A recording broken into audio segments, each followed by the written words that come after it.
All right, let's set the stage here. We're talking about two acting titans. Mel Gibson, the man behind Braveheart, Mad Max, and Lethal Weapon, a dude who knows how to tell a story. And then you've got Robert De Niro, one of the greatest actors of all time. Taxi Driver, Goodfellas, The Godfather Part 2. I mean, come on. But here's the twist. One of them is still making movies that people actually care about, while the other, well, a little under the scrutiny of the media, saying things, taking pictures and stuff. How does someone live with that and not feel like you want to go and knock someone's face for what they wrote? If you ask most people what their number one fear is, what do you think it is?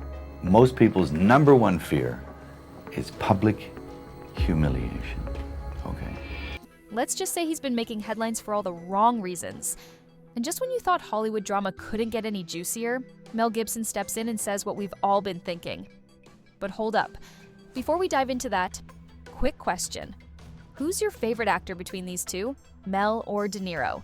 Drop your pick in the comments and let's see who comes out on top. Alright, so Mel Gibson, love him or hate him, the guy's had a wild career. Scandals? Yeah, plenty. But here's the crazy part. He actually bounced back. Hacksaw Ridge won Oscars, he's directing Lethal Weapon 5, and he's out here making movies that people actually want to see. And then there's De Niro. This guy was once untouchable. Seriously.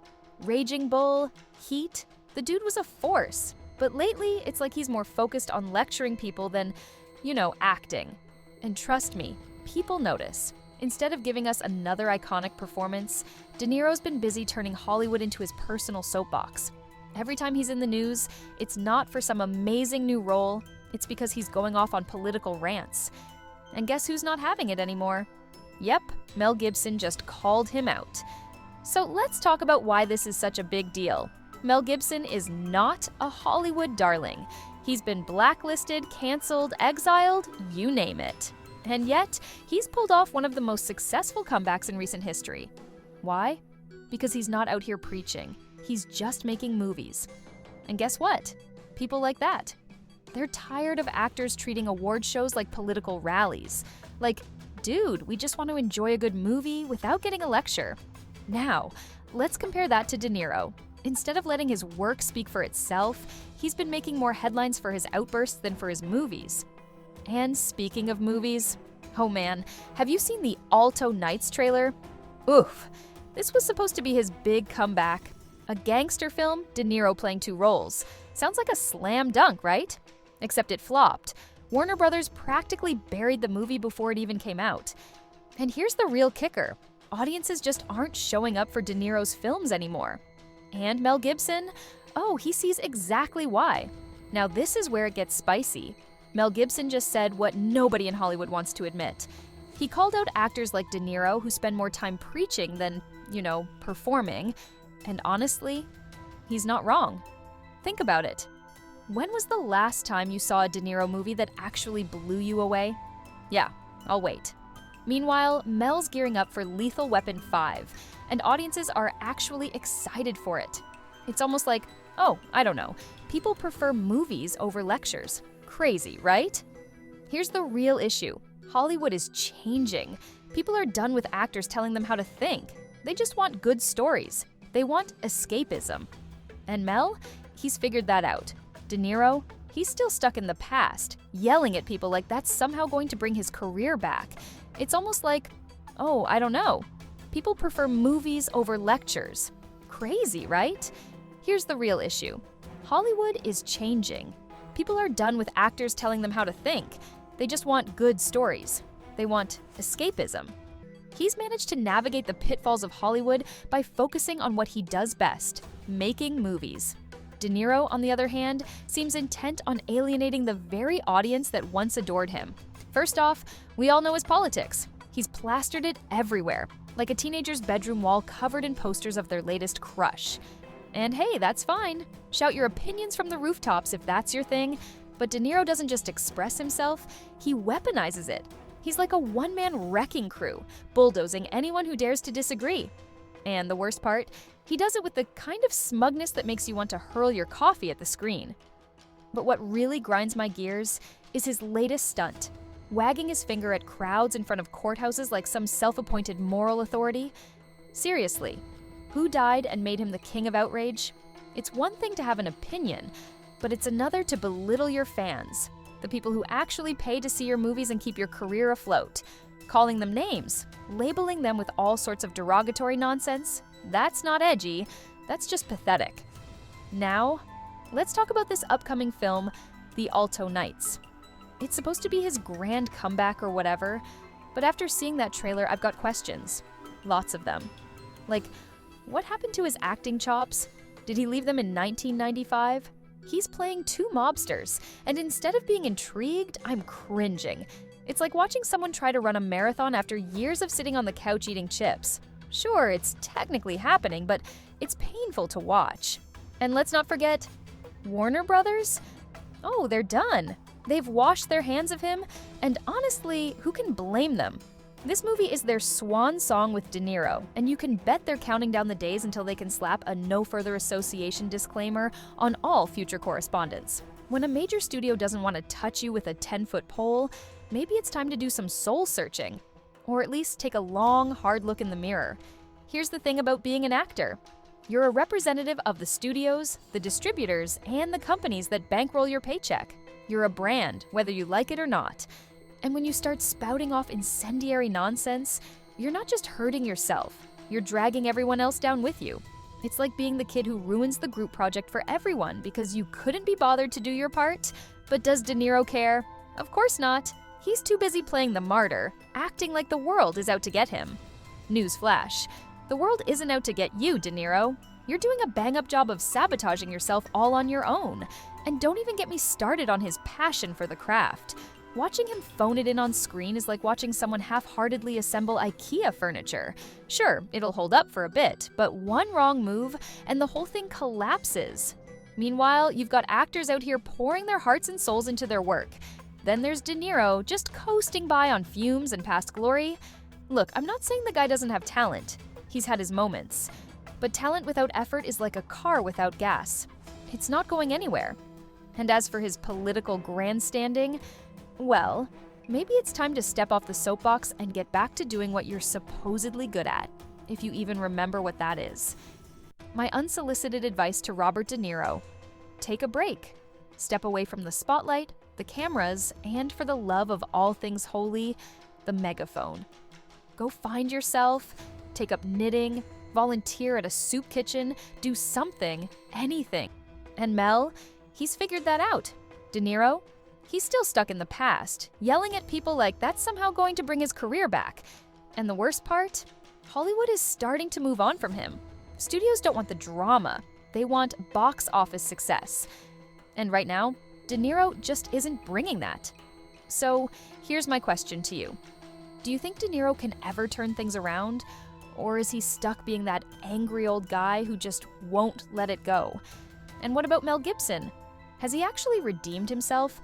Or is he still too controversial? Let me know what you think in the comments. People want stories that captivate them, not sermons that scold them. Gibson's figured that out, and it's why his star continues to shine while others fade.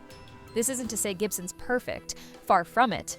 But in the showdown of ideologies and career trajectories, he's got the upper hand. That doesn't involve yelling at people or embarrassing yourself on the world stage. Because at the end of the day, nobody wants to watch a has-been flame out in real time. It's not entertaining, it's just sad. And if you're not careful, De Niro, that's exactly how you're going to be remembered. Not as a legendary actor, but as the guy who couldn't get out of his own way. And speaking of self-awareness, let's circle back to the whole fan interaction debacle. Fans aren't just wallets with legs, they're the reason you've got the platform to stand on in the first place. So maybe, instead of alienating them, try listening. Crazy idea, right? But that's the thing about respect. It's a two-way street. When you treat people like garbage, don't be surprised when they stop showing up for you. In a world where culture and public opinion hold so much power, you'd think De Niro would at least pretend to have a little humility. But nope, he's out here doubling down, digging his heels in, and basically daring people to turn their backs on him. And they will. Oh, they absolutely will. Because at the end of the day, there's always another actor, another movie, another story to tell. Nobody's indispensable, least of all someone who's actively trying to make themselves unlikable. It's not too late for him to turn things around, but let's be real. The clock is ticking. The industry moves fast, and there's no room for dead weight. If De Niro wants to stay relevant, he's going to have to pull off a miracle, or at least a decent performance. But miracles are hard to come by, and decent performances don't happen when you're too busy ranting about everything under the sun. His antics have driven audiences away. Warner Brothers, once the powerhouse behind his name, now feels like they're scrambling to wash their hands of him. Other studios that once boasted his involvement, same story. And what's his response to this chaos? He goes on about doing what's best for the country and California, as though anyone really believes Hollywood's moral compass points in that direction. Anywhere other than the box office, the cherry on top is that De Niro's been labeled as some kind of ambassador for Hollywood. Let that sink in. The guy's got a title that sounds more like an LA PR line than a real honor. Meanwhile, while he's busy wearing that badge, actors like Mel Gibson and James Woods are openly calling him out. Gibson, the man who's arguably been through his own rounds of controversy, still manages to come off as more genuine and passionate about his craft. At least Mel's got the guts to own his projects. Say what you want about a fifth Lethal Weapon, but the guy's putting his heart into it, he's involved, he cares, and frankly, he's got nothing to prove. Meanwhile, Robert De Niro's creative contributions feel about as substantial as a soggy napkin. His recent roles, comedy fluff and projects that scream, "I'm just here for the paycheck," just aren't cutting it. Let's face it, the guy's action hero days are over. The mobster roles that once defined him are now just pale imitations of their former glory. If you've seen the trailer for Alto Nights, you know exactly what I'm talking about. It's awkward, forced, and frankly painful to watch someone try so hard to relive a heyday that's long gone. And here's the thing, fans aren't dumb. They see through the act. They're tired of being sold a watered-down version of what made him famous in the first place. There's only so much goodwill you can burn before people stop caring. The bigger picture here is that people start tuning out entirely, and judging by the buzz, or lack thereof, around Robert De Niro's recent projects, that's exactly what's happening. It's not just about one bad movie or a disappointing role. This has become a pattern. Robert De Niro's trajectory has been a slow descent into mediocrity. He seems to be clinging to the notion that name recognition is enough to carry him. Newsflash, it's not. Audiences want substance. They want authenticity. And, most importantly, they want to feel like their time and money are being respected. Let's not forget the bigger picture. Hollywood is a ruthless place. For every Robert De Niro out there milking the system, there are dozens of talented newcomers waiting for their shot. These are people who still care about the craft, who are hungry to make their mark, and who aren't just coasting on past glories. Maybe it's time to let them have the spotlight. So, here's the takeaway. If you're going to stay in the game, bring something real to the table. Don't just show up, cash a check, and expect fans to stick around. That's not how this works. And if you're not willing to do that, well, maybe it's time to let someone else take the spotlight. The industry isn't short on talent, and audiences aren't short on options. Mel Gibson and Robert De Niro, two Hollywood icons with careers spanning decades. But oh boy, talk about two wildly different paths and how they've handled the roller coaster of fame.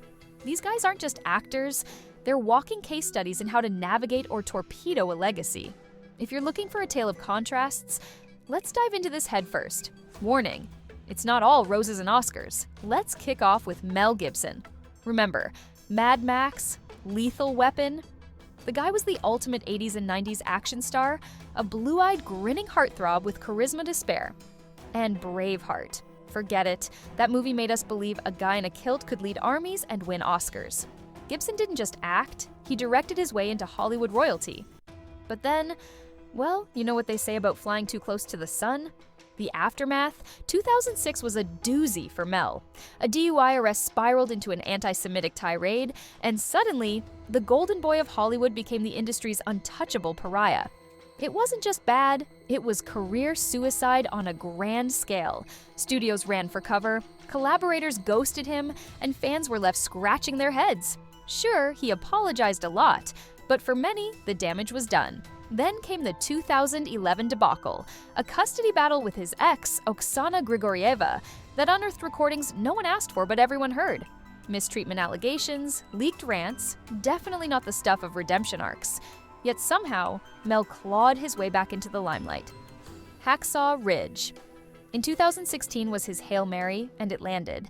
6 Oscar nominations, 2 wins, and a reminder that, like it or not, the guy's got talent.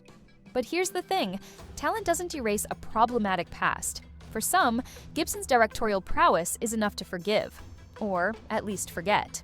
For others, he's still the guy who said those things, and the shadow of his past never quite went away. It's a testament to how some doors never fully reopen, no matter how many Oscars you stack.